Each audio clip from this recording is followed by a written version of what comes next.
waited for now. I'm gonna let you know what I'm feeling now. I must be quite emphatical. I'm feeling plain ecstatical. Wow. I might just float right up to the ceiling. The joy inside me, the smile you see, it's for one reason alone. The time and place where I want to be is holy hot damn, right where I am now. The past is too historical now. The future needs an oracle now. Is when you feel euphorical. Trust me, your crowning achievement, your greatest prize will come on the day that you realize the moment you're living for. Wow, is now.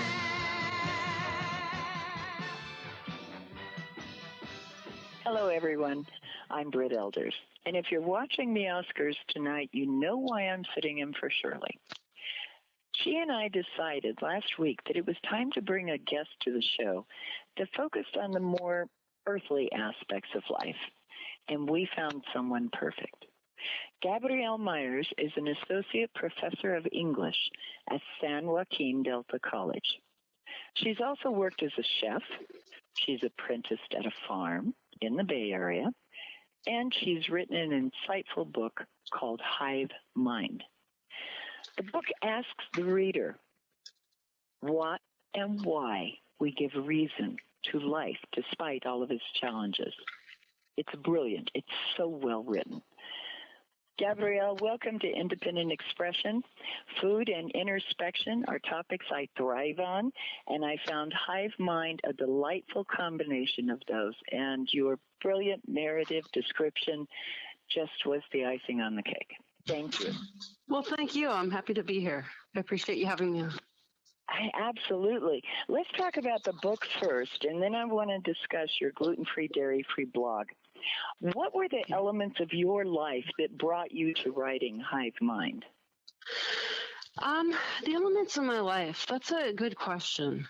I think that, for many years, the questions that I asked in the book were questions that I was asking in my daily life. And then when I was on the farm, I was brought, face to face with, the problems that are inherent in those questions that I was asking. And I realized really the complexity.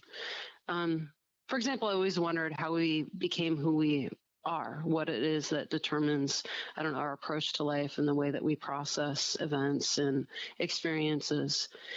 And I began to think, but even before I went to the farm, that a lot of, who we are is determined by the stories we tell ourselves about who we are. It's like that narrative that we spin inside our heads ends up becoming what we see in front of us with every experience and exchange. And then when I was on the farm, I guess I was brought head to head with, the resolution of that. What happens when we have a certain story in our head and what happens when we have a different type of narrative in our head. When we have a narrative that tells us that anything is possible and that we have endless potential, that the end result of that type of narrative is really different than one that tells us that we're horrible people or that we're destined to a life of, loneliness or isolation from others. And so that was something that it was a seed, I guess, that had been planted earlier that for me really, expressed itself fully when I was on the farm. Well, it was wonderful reading because it really makes the reader get into their own dialogue, their personal dialogue of what has impacted their life, made it what it is, and then brings you out of the book thinking, how can I change this? I don't like that aspect of me. What do I do with it from there? And that I thought was so well told. And to empower a reader like that these days is really pretty rare because it was from your perspective. I've got to say that the majority of us don't have the opportunity, and yes, I consider it a huge opportunity to live on a farm. What did that teach you? I felt really lucky to have that opportunity. I was working in restaurants, crazy hours, and I was in love with restaurant life. But then I went to the farm. Basically, I ended up there because a chef I was working with, Chef Paul Canales, recommended that I go work on this farm with Laura. And I'd been looking at a few other farms, but he thought that she had something really special to offer in terms of basically being able to tell exactly when fruit was ripe or the right time to pick a vegetable. It's kind of a magic to be able to really nail it and then capture that and bring it to the restaurant and to your customer. And so I ended up going and working on the farm for a day and spent a night in February, and then came back a few times throughout the early season while I was still working in restaurants, and then moved there in mid-April 2006. And so for me, it was an amazing opportunity. It was a rebirth to be in that type of environment where I was surrounded by all the things that I had loved to work with in restaurants, pea shoots, fava greens, green garlic sprouting up from the wet earth. It was an incredible, period for me in my life in so many ways, just to be able to fall back into, the rhythm of nature that I felt like I experienced a lot when I was growing up and I was younger and I was able to be outside. But I guess as adults, often what happens is that work and, our future, career takes, priority over being essentially, in love with life. And so for me, that was an opportunity to get back to that connection that I felt with the earth when I was younger. That's really important, isn't it? Because it's not only grounding. I mean, we all need it, and I have to say I really feel sorry for people that live in cities. I understand why they do, but I'm out in the middle of nowhere myself, and there's nothing better than sticking bare feet in dirt. Yes, that's true. Our hands in the wet earth and soil and the mud, right? It is grounding, but it gives you a sense, at least for me, and I'm curious if for you too, a connection to all that is. Yes, exactly. There's the calming aspect. I mean, nature is not calm. There with thunder showers or earthquakes, there are floods as we're experiencing out here in California right now. But there's I don't know how to describe it, but there's a soothing kind of aspect to that as well, even in all its chaotic presence. That's a really good point, and most people don't recognize that. I'm an Arizona kid. I live up in the mountains now, but I was raised down in the Phoenix area. Mm-hmm. And, oh my gosh, I mean, a thunderstorm was the most brilliant, beautiful thing there was. Mm-hmm.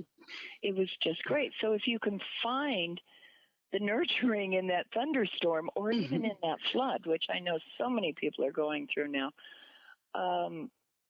it eventually seems to have an upside to it, doesn't it? It does. You can count on it, for one thing. You know that there's going to be some sort of, natural disaster or an intense thunder shower in the summer when you're in Arizona or if you're in Virginia, right? You can count on that. That's part of the cycle. And in California, we have a series of drought years, it seems like, and then we get pounded with the rain. And I don't know, you can expect that, and that's soothing. But there's also always something that comes from it. So we had weeks and weeks of nonstop rain, and there was snow in the Sierras and avalanches. But now it's a beautifully sunny day. The grass is green. The flowers are coming up. The almond blossoms are out catching all the sunlight they can. And so there's a creative aspect to that, destructive part. Absolutely, yeah. I think we tend to look at anything that upsets our daily routines as destructive instead of trying to find the upside to it. And I got that out of Hive-Mind. That, and I have to tell the listeners that they're little short missives about what you're experiencing that day on an emotional and a personal level, as well as the world around you. And I think enlightening and entertaining, but at the same time, it really focuses on, oh, what did I do today? What experience did I have today that I need to bring forth in myself? And thank you for that, because it really does bring the reader into not just your world, but their own world. Thank you. Yeah, I was processing a lot during that time in 2006. A lot that, had gone on with my family and my mom. And for me, it was, I guess, necessary to be removed from the daily rhythm of my life in restaurants and escape to, a different environment in order to fully, I guess, put everything in perspective and to understand it. And so writing about it was really key for me. As a way of putting all the pieces together, or at least trying to assemble them at that point. I don't know if they ever fully come together, but I was trying to build something, I guess, cohesive from the experience in some ways. Right. Now I came away with the sense of it's important to remain flexible in life. Is that what you intended? I don't know if when I was writing it, I had an intention. I knew I had to write about it. I knew I was haunted by what happened on the farm, and I had to get it out, and I had to get it out on the paper to understand it myself. That was the only way. Talking about it was challenging because some things are really difficult to talk about with other people, but you can write about it to them. But I guess for me, a lesson from that was to be flexible in life. And that's something that, for me has proven true. Even, it's been over 10 years, almost 11 years now, since I went to the farm. And that's something that, life is unexpected. Life is unexpected in many ways. I don't know, our path, like what we end up physically doing day to day, but then also our relationships with people. And it's important to find, I guess, grounding in the self and I don't know, in the stories that we can tell ourselves about different experiences. Like there have been a couple of swings in my life since then that have kind of threw me for a loop. I've been like, all right, now what? And I had to let go. I had to let go of the relationship, and kind of, I guess, reassess what I wanted, out of life moving forward. And that's, you can't be rigid because life, there's no way that you can control what's going to happen, to a certain extent, but you can control how you react, right? I think this has almost become a cliche. Like you can't change, how other people behave or if there's going to be an earthquake or a flood, but what you can do is control how you react to it and how you let it impact your view of the world. So I think flexibility is like an important lesson I got out of the farm experience. It's there for all that read it, and it really is enjoyable, like I said, but it does take the reader into themselves, and I think that that's really important, especially in today's insane, hectic, fast-paced, we never stop type of world, and this lets you slow down a little bit to really look inside yourself. Now, I want to get into what got you into gluten-free and dairy-free recipes, and how did that all come about? Well, I decided that I, had stomach issues basically for my whole life, and I decided to try out going gluten and dairy-free. And what I discovered is that I can't take gluten and I can't take dairy myself. Like I'm allergic to it. So as a chef, what do you do? When you cook recipes, you tend not to have those ingredients because you have to be able to taste what you're cooking. So, I was working in restaurants and catering companies. I didn't have that luxury. Like I had to taste the food, whether it had dairy or gluten in it, because I couldn't serve something to somebody I hadn't tasted. Right. But then when I got into teaching as a way of supporting myself, and, that became really my career and my passion. The recipes I developed then had to be stuff that I could eat. So that's how I got into it. And then I discovered it's actually quite exciting and interesting. When you're given kind of, when you are forced into not being able to add something to your recipes, that pushes you, I think, to be more creative. In some ways, it's like when you write a poem and you're pushing yourself to write in a particular form of poetry, some really exciting stuff happens, and it's stuff that's very different from what would happen in a free verse poem. I think the same thing happens in cooking when you're given kind of a restraint. So you can't add this or you can't add that. Then actually you're pushed to be more creative and you're surprised with the results. And so I've really enjoyed actually developing this cuisine, really is what it is for me, and trying different approaches and seeing, if I could create a cuisine that doesn't try to come up with alternatives to the gluten or to the dairy, like fake cheese or breadcrumbs that are made with rice instead of wheat. But just what would a cuisine look like without the attention focused on a cheese-like alternative or cheese, or a wheat-like alternative or wheat? What would happen if the cuisine didn't even need that it was robust enough in its flavors and complex enough in its texture profile to not need those ingredients at all, or they're fake, replacements. Right. I found on your blog page, going through your recipes, and I've tried some of them, and they are delicious. It's almost paleo. Yeah, it is. That's true. It really is. It's a very interesting combination of veggies and meat-based protein.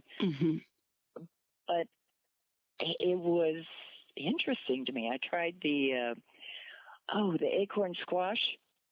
And yes. You use pork. I don't eat red meat, so I use chicken, and it was just as delicious. I mean, it was. Yes. So, ground chicken would work just as well. I have pasture-raised ground pork, and that it has a little bit more fat to it than chicken. But with, I think, the amaranth and the different flavors with the chipotle kind of mixed in, that it would be just as delicious with ground chicken. I did an interview years and years ago. In fact, it was the last interview with Julia Childs. She was telling me that one of the things you do is you get into a kitchen when you're cooking and creating, and you let your heart tell you what to do, what spices should go in there. I never would have thought to use amaranth and chipotle. I mean, two, in my mind, opposing flavors, and they just meld beautifully, and they do give it a texture that is unique. Is texture important to what you make? Oh, definitely. Yes. Texture and flavor. I think they kind of match each other in terms of importance in the kitchen. And for this recipe, I developed it when I was on my parents' farm back in Virginia. And my mom's a grass-fed beef farmer, and she raises chickens on their land and harvests the eggs and sells them at farmers markets and at natural food stores in the area. And she has partnered with a guy that raises pork on the pasture, and also ducks and yeah, I think that's about it. They have a full range. And so when I was home, I got to pick anything I wanted to cook with. So I, had the pasture-raised pork. But then for me, the amaranth is really nice because it has such a small little grain that can really take on the flavor of almost anything you add it to, yet it still retains that kind of earthy intensity that amaranth has. And so I just love the flavor of that with the chipotle, the kind of smokiness of the chipotle, and then the fattiness of that pork. And that type of pork has really nice flavor. And I think that because it's pasture raised and it's not really fed corn, but I think the fat itself is healthier for us than the industrially processed pork.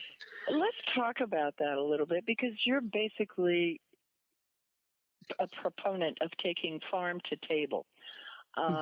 What is going on with all the processed foods we eat? How damaging is this to us? Oh, I think they're horrible for us. I think that, they benefit the agro corporations. And that's really what they are. I mean, most of that industrial processed food isn't from a real farmer. They might have pictures of a family farm on the cover, but they're totally industrial and often owned by like Hormel or, Applegate now is almost industrial.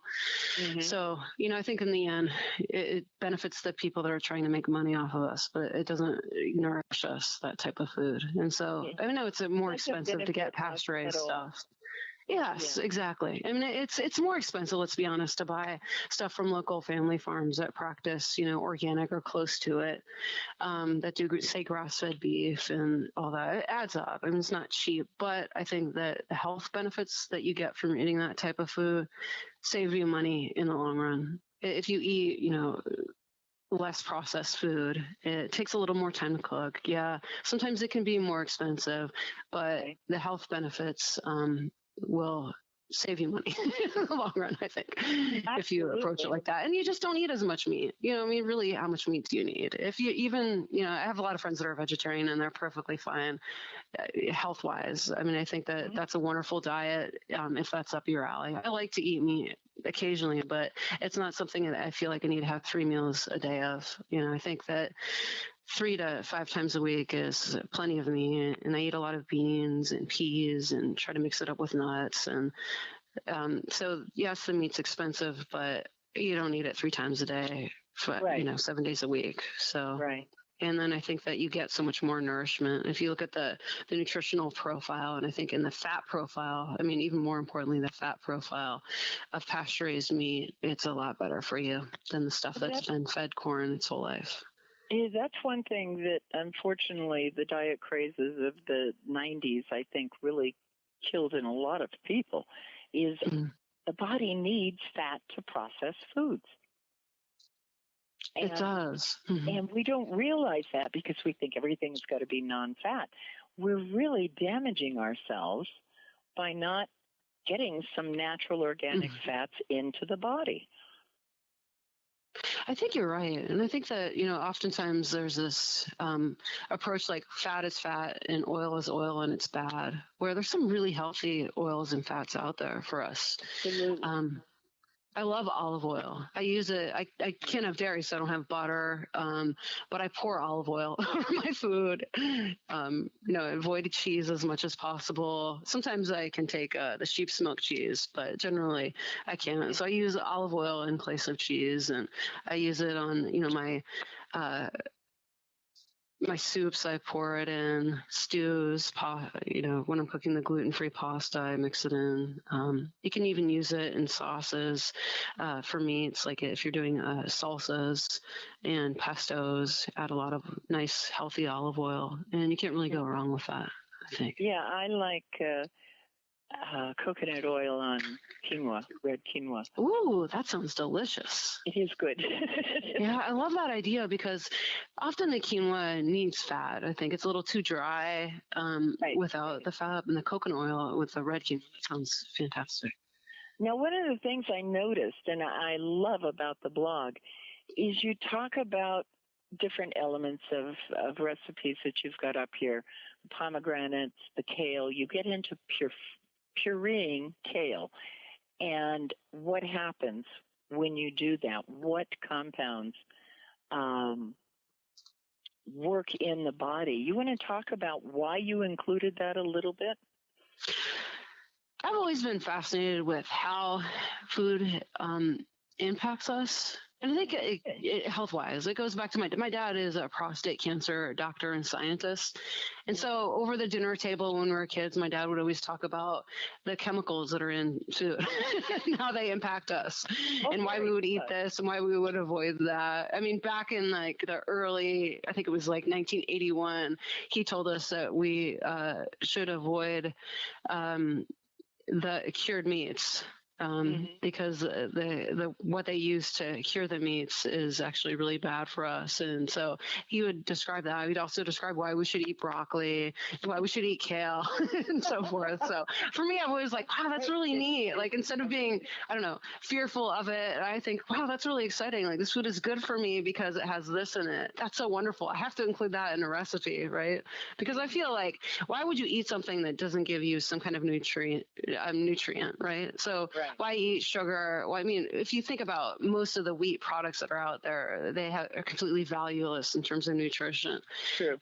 So it's nice to think, okay, what can this do for me? in my body, and why should I digest it, right? Well, kale, I mean, there's so many reasons to digest it, and there's so many reasons, to chop it up really finely or puree it to release that.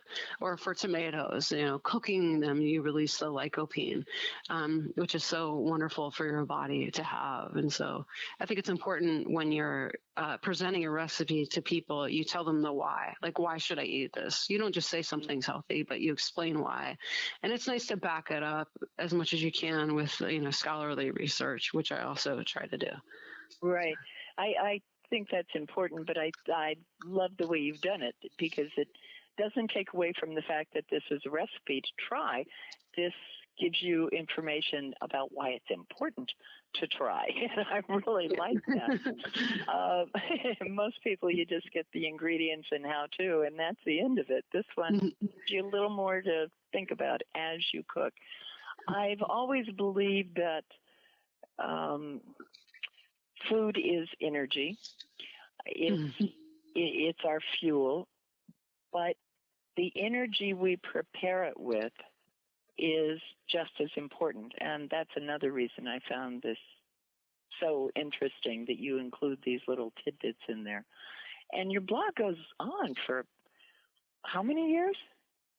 That's a good question. I'm not even sure how long I've been keeping it. I'm looking at my archives now. July 2014 is when I started it.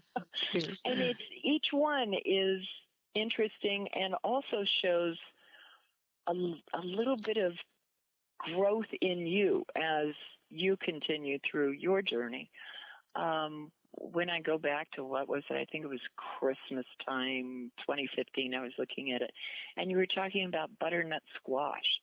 And I mean, it's mouthwatering just reading the description before you get actually into the ingredients and what you do. But it's also informative because it takes people away from the standard spices that they have in their cabinet and lets them experience fennel.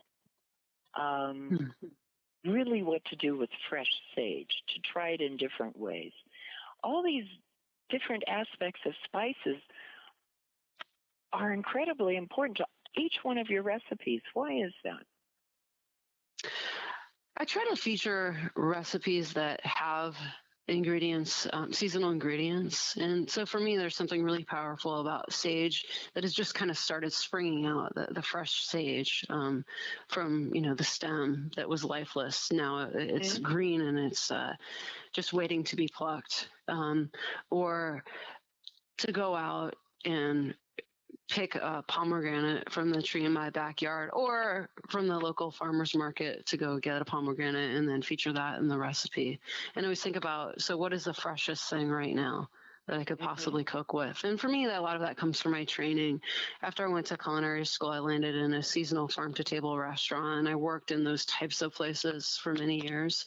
And that's, for me, like how you cook. You don't pick a tomato to cook with in January or February because it's not going to be fresh and it's not going to taste that good. And it's going to be imported from like South America or, maybe southern Mexico. So you pick stuff to cook with that is growing right in front of you or in your backyard, or at least, in farmers that haul stuff in from the countryside.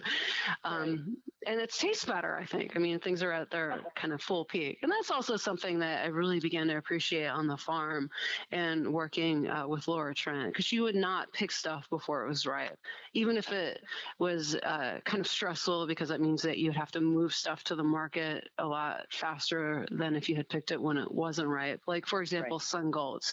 She would not pick they're small cherry-like tomatoes, and she wouldn't pick those if they weren't ripe. She would wait until there was this nice balance of acid and sugar in the actual tomato, and then pluck it and take it to market, usually within just a few hours, or pick it at night and then take it early the next morning to the market. And so, that's a lot more stressful than picking something 2 days beforehand when it's not ripe and letting it kind of sit, and then, taking it at your leisure to the market. So it's more stressful, I think, to work with those seasonal ingredients when you pick them when they're ripe, but the flavor is so different. I mean, you can't compete with that single tomato that was picked when it should have been picked, or when it's incredible. Shirley and I had a great time when she first put her garden in out at the ranch, and we would just go sit in the garden and pick the raw, ripe fruit and eat it. I mean, we were having the best time with tomatoes and peppers, and I mean, it was like two little kids out there just having fun tasting it, because it is a fabulous taste when it is so fresh off the vine, but also the nutrients are better. You're not inhibiting their development when you, like you do when you pick them and they're too green. And you know where it's coming from when it's either a farmer or, like I said, I live in the mountains and we have deer and elk and bunnies and everything else that like to eat the garden. So our second floor has a great big deck on it, and that's where we grow everything in pots. And it works beautifully. It's a nice way to be able to, okay, I need a tomato for dinner tonight on something, and you go out and you find the ripest and you bring it in, and the flavor's incredible. Yeah. And I think it's such an important comment that you know what's in it and you know kind of how it's been treated in its growth cycle. So you can trust that it's healthy for you. And I bet it's packed with nutrients, right? And it's really different from, something that has been shipped in from another country and we don't know what those tomatoes say are being sprayed with or what they're being fed in their growth cycle. Right. Yeah, because everything, and this is something a lot of people don't recognize, is every nutrient that is in the earth is going into that tomato. So is every pesticide, everything that little plot of earth has been exposed to. So when you know what the roots are being fed with, it makes a difference not only in the crop itself, but also in the nutrients that go into your body. Yeah, definitely. You talked about tailoring gluten-free and dairy-free recipes to the seasons. And I know it's difficult because I do it as often as I can, but it's hard. I mean, suddenly you're eating a harvest of tomatoes and then you're not. What do you make those exchanges with? I think that going to the farmer's market or a local market, vegetable market, and looking to see what's available is the best approach. I think that, rather than substituting a tomato with something, I like to think about, okay, so what's available and then what would work well together. So, for example, one of my favorite things to do in the spring is to go to the farmer's market and see what vegetables they have. Often in the spring, you have peas, like sugar snap peas. Right. You have radishes, you have beets, you have spring onions, green garlic, there's avocado. Often there's citrus still around, and seeing what I can do with that. And so often grilling these vegetables is really exciting, I think. And it allows kind of the flavor of each vegetable to really sink through in a vibrant way. And so one of my recipes is grilled early spring vegetables with an avocado orange sauce.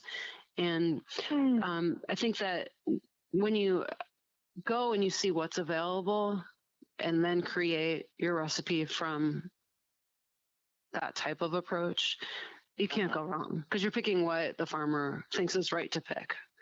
Yeah, I'm thinking about the avocado orange sauce and all the different things it could go on. It really is pretty versatile, and it's so creamy and delicious. I mean, it's like the best cream sauce you've ever had without cream. So it works well. Yeah, so many different things. Even just as a little dip, we could dip raw carrots in it, right? And it would be delicious. Or you could even put it, I think, on like a grilled chicken or a roasted chicken would be really nice. It would work even on fish, almost any sort of fish. I think salmon actually would be really nice, like a pan roasted salmon with avocado orange sauce and maybe some fresh parsley over the top as well. Now, I understand you're working on a cookbook that is all based on seasonal recipes for the grill. You do a Yes. It's called the Seasonal Grill Cookbook, and I'm looking for a publisher if anybody is interested who's listening. And they're gluten and dairy-free recipes, all built around the seasons, and they feature the grill. So most recipes have at least one or two items that have been grilled. As part of that. So the way I figured is so many grilling cookbooks only focus on the summer, and often you see stuff like tri-tip or barbecue or roasted corn, and it's kind of like a one-note thing in terms of the seasons. But in many places now you can grill year-round. So whole parts of Arizona, I think Florida, Louisiana, Mississippi, California, New Mexico, Texas, right? We can pretty much grill year round. Like I could easily grill outside today. It's, at least 60 degrees and sunny. So it would make sense to have recipes that I could use to, enjoy my outside grill. But also, even in places like Minnesota and Massachusetts, there's no way you're grilling outside right now. At least I wouldn't want to. But people have grill plates. We get a lot of snow up here, and we do grill in the snow. Oh, you do? We lose power. Oh, no. There you go. So you have to. But a lot of places people use those grill plates, so there's not really, I've looked around and there really aren't that many. I actually couldn't find any seasonal grilling cookbooks. So I figured it would be, it's an unmet need that's out there. I think it's a great idea. It's very unique because most people do think just about summer and they lock into that and you get stuck. And the seasons, here in the Northern Hemisphere, of course, we're coming into spring and everything is going to be just, it's going to open the palates up again. And in the Southern Hemisphere, they're going into fall, and so they're having their own sets of tastes. What do you think, food-wise? What do you do in spring? How do you differentiate spring from summer in your up-to-coming cookbook? Yeah. Well, so often in spring, we have peas, like sugar snap peas. We have favas. We have Meyer lemons. Some oranges are still kicking. We have beets. We have radishes. The spring onions and spring garlics and kind of all those varieties. And so often I cook with those types of ingredients. Sometimes we have strawberries and asparagus, in a few weeks we'll have that. Right now we don't really have, I think, the best of those ingredients. And so I try to cook with those and feature recipes that have those. Often meat, you have that year round. And so you can use that as your base and then build in salsas, build in relishes, build in vegetable-based dishes that are really focused on the seasons. And so I love playing with different sauces, basically, that I can create. I love creating sauces. But then also a vegetable side dish here and there to kind of complete the picture. So. Yeah, I saw in the blog, throughout the blog, you do love playing in sauces, and I love the phrase playing in sauces because when I go into a kitchen, that's what I'm thinking. It's got to be playful and creative and nutritious all at the same time, but it has to be, to me, it has to be really created from the heart because you're taking all of the energy you put into it back into your body. So that's very, very important. You've also got a topic that I think is interesting, how to survive when you have to eat out. What to avoid and what to ask for. Because you don't know what's really going to be gluten-free or dairy-free, and in your case, those are necessities. So what do you do when you eat out? Well, I look at the menu, and I can tell a lot by looking at the menu, but I think it's always important to ask the servers because you don't always know what people put in dishes. So sometimes they just don't state stuff, and it's still there. Right. often that happens with like butter or breadcrumbs. Right. If you're eating at a Japanese restaurant, soy sauce is a concern, right? And that has wheat as an ingredient unless they're using something like tamari. So I think always asking your server just to make sure is really important if you have a food allergy. So, for example, I was eating a local, it's kind of like a burgers and brew place down the street from where I live. And I was looking at a bunless chicken burger, thinking I could have that. But I wasn't 100% sure. So I checked with the server, and it turns out they do use breadcrumbs to bind. So that happens a lot in burgers and meatballs, any kind of like ground meat product. Oftentimes people use breadcrumbs to bind. So you have to ask. Sauces, butter is kind of a go-to because let's face it, it's luscious. I mean, who doesn't like butter if they can eat it? It's an enjoyable experience, especially if you're, working, in restaurants. Your approach is what can you give that customer where they're going to walk away and say, wow, that was so delicious and really good. You don't necessarily always think about, is this healthy for them to consume? And so you have to ask, I think, is really important. I think it's also, generally one of the gifts of the gluten and dairy-free lifestyle is that basically it makes it impossible to eat fast food, and most junk food you can't eat. So you basically avoid a lot of processed foods just by definition. And, sometimes it can be inconvenient when you're driving cross country or, you have a busy schedule, but that's one of the gifts. And then you have nuts, right, which are a lot better for you. I think you have almonds, or you have your natural peanuts or pistachios. Right. Yeah, walnuts, as opposed to say like potato chips or your French fries, right? So anyway, you're getting health benefits, right, from that experience of having to avoid it. So Right. But when you're in a restaurant, what do you specifically ask whomever? How do you ask them? What's in this? How do I know I can eat this? Well, I just try to be really direct. I have food allergies, and I can't have dairy, and I can't have gluten. Can I have this dish? And sometimes the servers know, right? But often they have to check back with the kitchen.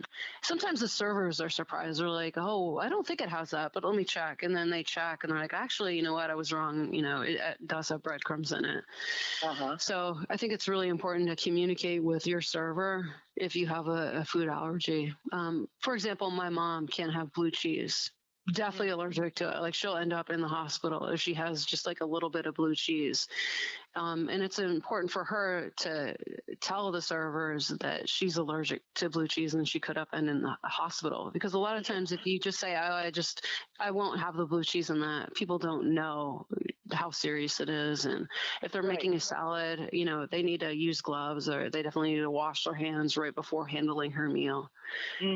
Same thing. I have a friend that is definitely allergic to nuts. And so for her, it's really important that when she's eating out, she communicates that, I think, to the servers, because sometimes there's cross-contamination. Somebody making that salad, puts almonds in this salad, and they don't necessarily think to change their gloves before making your salad unless you tell them. So communication really is the key, because nobody wants to get anybody sick. It's just if they don't fully understand how serious your allergy is, they might make a mistake. Really true. My husband is allergic to cantaloupe and avocados.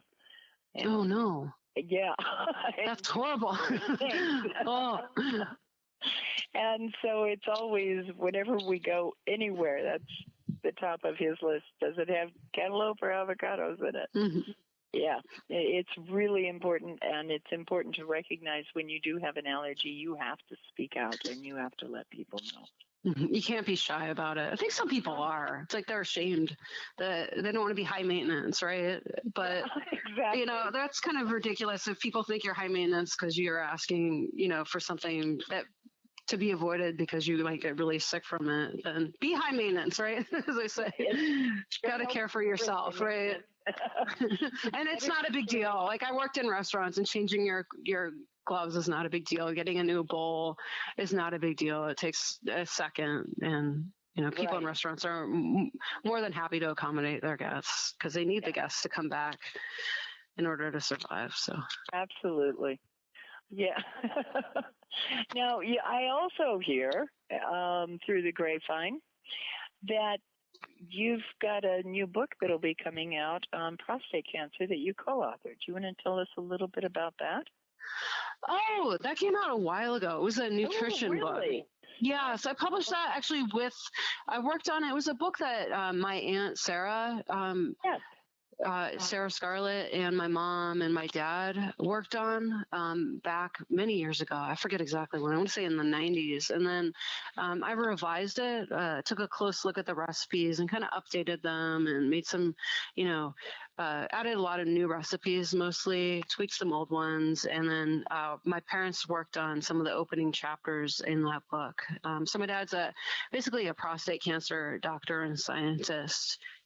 He spent close to 30 years at the National Institutes of Health, developing, new drugs and treatments for people really of all different people that have different types of cancers, but he really focused on prostate cancer.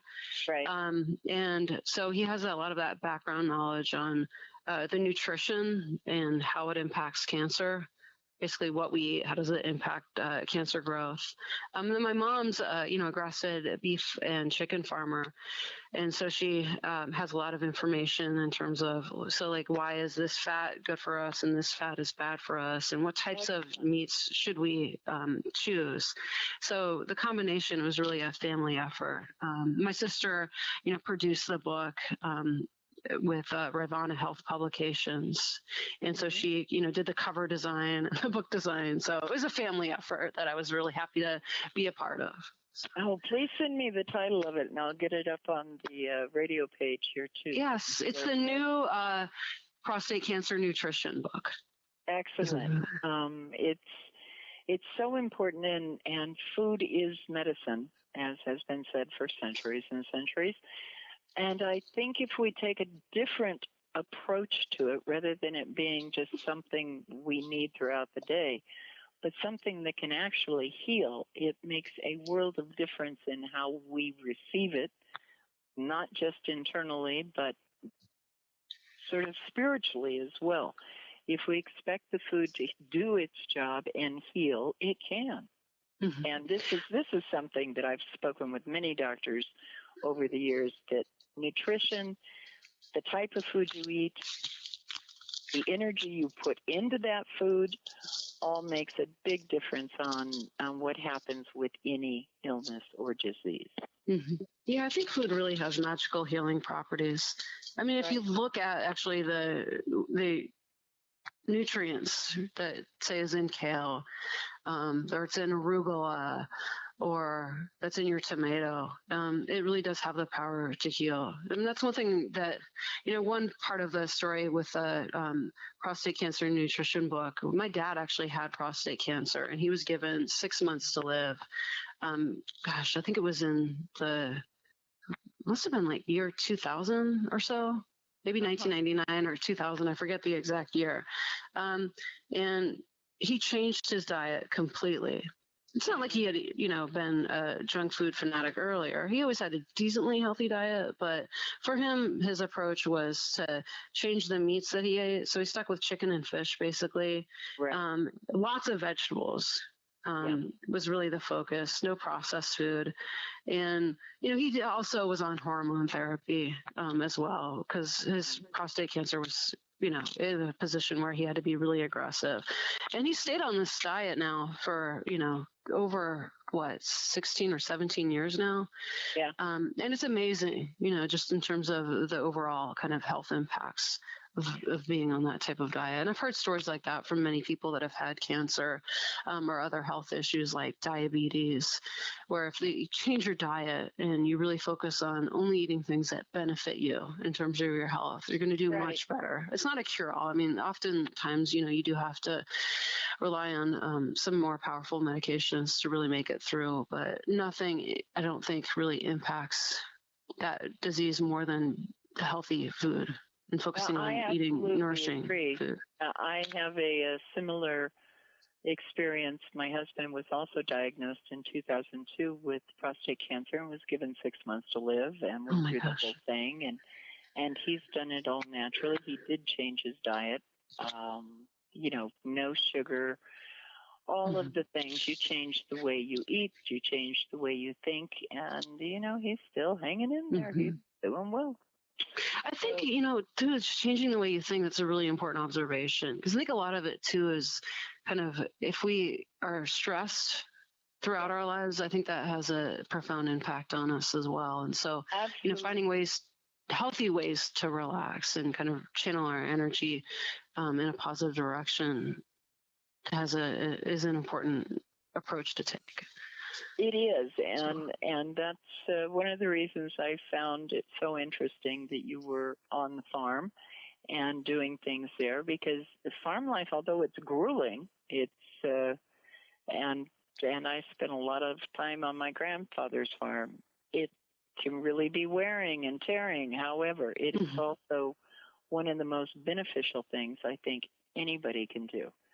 And that connection to nature and that time to decompress and just figure out who you are makes a world of difference in all aspects of your health. I think so. There's that cyclical nature to the farm. I mean, that gets back to the seasons, right? And following that rhythm of the seasons can really, I guess, bring everything into focus. And also, you're working hard physically. So there's that physical exertion, which I think we need. People need to exercise and be out in nature, sweating, and their heart is going, beating really fast, and they're lifting something heavy. I mean, I think that we need that. Often, I think we forget how essential that is for our well-being. Yeah. To have that type of connection. Better than going to the gym. It is. That's true. Yes.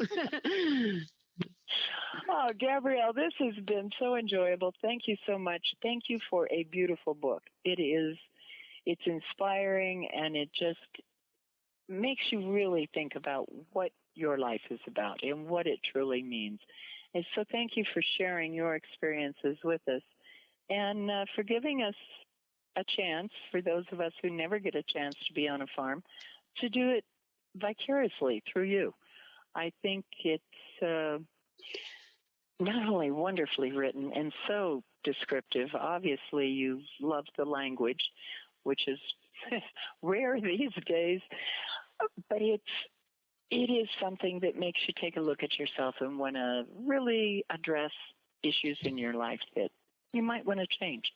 So for that, I thank you. It's beautiful. Thank you, Brett. You're an inspiration to me, so thank you. Oh, well, thank you. And let's just stay in touch. Keep me informed when the grilling book comes out. I definitely want to have a discussion about that, since we do grill in the snow here. Nice. I would love that. And so keep me informed on what's going on in your life, and I'll stay up on the blog and keep tasting these wonderful recipes you've created. Thank you. Thank you. I look forward to staying in touch with you. Okay. Bye-bye. Bye. Have a great day. You too. Tonight in the Health and Wellness Center, take some time, meditate,